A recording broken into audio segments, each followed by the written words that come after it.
Yeah, it's been a heck of a week for folks who may have taken the week for this, for their final hurrah at the Jersey Shore. New Jersey Governor Phil Murphy joining us now on the phone to discuss the situation along the shore. So, Governor, good to hear you. Hey, Dan and Hazel, good to be back. Thanks for having me. Of course. So, so many folks actually did go to the shore this week, right? Because it was their final hurrah before back-to-school season. So we know that people are not allowed in the water. The question is, how do you kind of go about that? How do you police it? Yeah, it's largely done on a local level. We have the right or the power to basically ban swimming in the entire shore, but the local communities have great mayors responsible. They have largely done that on their own, and it's done largely locally, and most folks are abiding by it. We're very worried about high waves, rip currents. We already had 2 fatalities last week before Hurricane Erin. The conditions are nasty, and the ocean is angry, Dan, is the phrase that folks are using. I think that is very appropriate at the moment. So do you basically not want people on the beach at all? No, we're absolutely fine with being on the beach. We're not fine with there being in the water at least till the end of the day tomorrow. And we're also separately worried tonight in particular through the morning of flooding. We've got high tide in the 7 o'clock hour. We've got waves, we think, tonight onshore, sort of in the 10 to 12-foot range. We think that combination is going to lead to significant coastal flooding and ultimately beach erosion. So I wouldn't want you to be on the beach tonight for sure.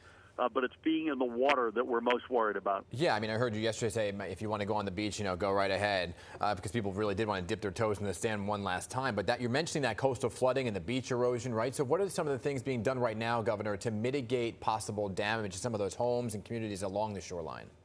Yeah, mostly using our bullhorn, honestly, to get folks to get ready, to get cars into higher ground, to essentially be ready for this. There's not a whole lot more you can do. Obviously, first responders are there to rescue folks. God forbid that we have any of that.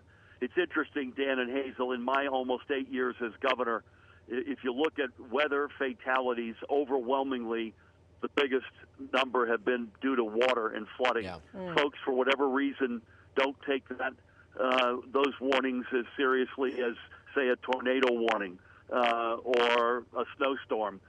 So I would just beg people, don't go down that road that says do not pass. Get to higher ground, et cetera. Yeah, I mean, I know that the U.S. Army Corps of Engineers has been doing a lot of work to shore up or to protect the shoreline and to mitigate any issues there. So this is really going to be a true test then, isn't it?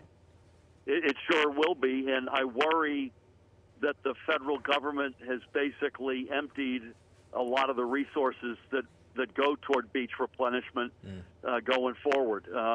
The state can do some of that. We did that in North Wildwood last year with good success, but we need the Army Corps in a big way. And God willing, as you rightfully point out, Hazel, the work that they've done, I'm praying will bolster our resilience and mitigate the erosion.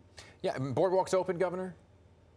I'm sorry? The boardwalks for for people who want to enjoy. Boardwalks, absolutely open. The wind right now, Dan, is very high. So I would just say to folks, while the boardwalks are open, please be careful. It's sort of 35, 40-mile-an-hour gusts, which, as your weather forecaster said, will pass through. We're actually going to get very good weather in the next couple of days. But at the moment, you might get blown around a little bit, so please be careful. Yeah, it might not be a bad day for a puzzle or something. I heard you say yesterday exactly. You can crack a movie. Yeah, or a movie. You can crack a beer on the beach maybe another day for all that. Exactly. All right, Governor. Thank you so much for your time. We appreciate it. And I'm assuming all the state authorities will be on high alert the next couple of days. We sure will be, and thank you both for having me. It means a lot. Governor, can we have you back? Can we have you in person soon before, I know you're coming to the end of your tenure, but can we have you back? 100%. Okay, good. I would love to. Since COVID, Dan, we've been doing this virtually. I'd love to be in person with you, so I'd love that. We'll make it happen. Governor, good to hear you. Okay, man. Good to hear you. Take care, guys. You too.